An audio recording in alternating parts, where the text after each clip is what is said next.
first of all, it's been a sort of a dream of mine. Obviously, I started playing cricket from a very young age. My first trip to India, I was only just 14 years old, and I've been hearing about Nepal and of course Kathmandu for many, many years. Obviously, during my playing days, Nepal was not around to be one of the competitors against myself, so it had to be a trip such as this. When the opportunity did arrive, I felt that, you know, why not? I could come out to this part of the world, see it for the first time.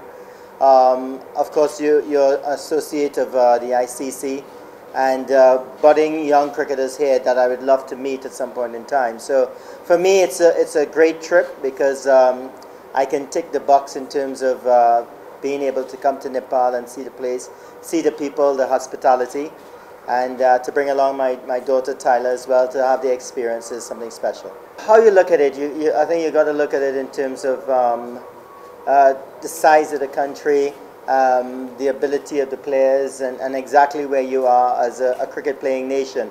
You're still very young as a cricket playing nation, so to have international superstars come to your country to play in your NPL is something very special, and I suppose it's the start of something that's going to grow.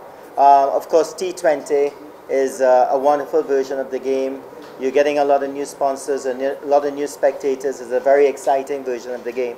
So for me, it's growing the sport in Nepal, growing the league, and seeing more recognized cricketers coming to your shows and making sure and participate. That was a long time ago, 2004, 20 years ago now. So, you know, hopefully, you know, during my lifetime, I want to see it broken.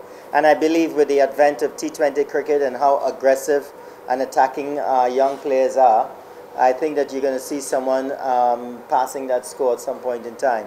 That was a very special moment in my life, regaining the world record after losing it some 6 months before that. So, but records are made to be broken. And I've said it in the past, you know, I would have loved to play with a more successful West Indies team. I would give my records just to have played on a team that was, you know, winning a lot more when I played. You know what, as a little kid, I grew up in a family of 11.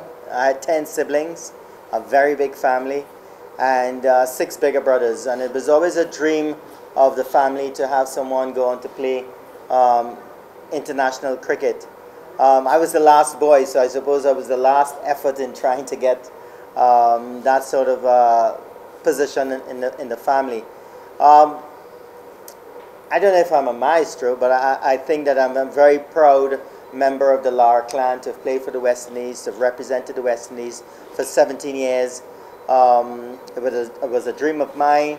My dad also lived vicariously through me in terms of he loved the game of cricket. He provided everything that was necessary for me to play the game.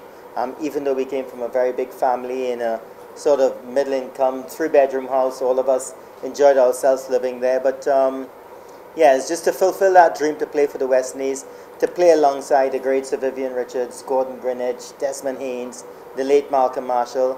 That was just an awesome time in my life. I think it's a great game, and it came at a time when cricket needed it. But I must say though that to have played 131 test matches for the West Indies, the 5-day version of the game, the test cricket, it really tests your ability, your attrition level, and I wouldn't give that for anything else. Of course, T20 is beautiful. A lot of guys are enjoying it. The franchise cricket as well is important, but playing test cricket for the West Indies for 17 years will remain the highlight of my career.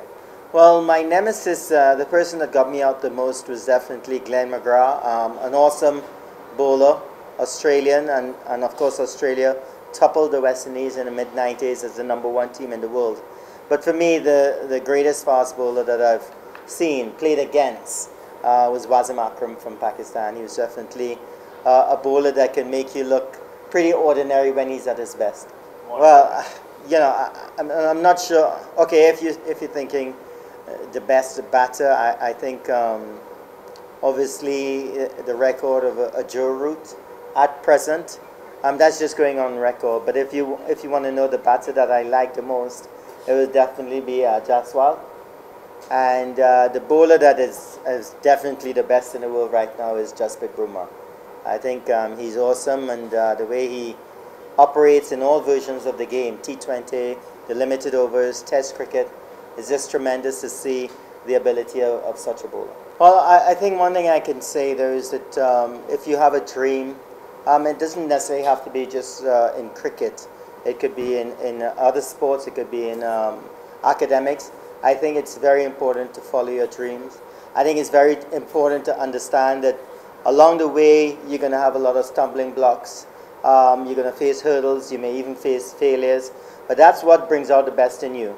And any young cricketer want to make it, you would have to understand that how to deal with failures. I think for me, that sort of made me a lot stronger.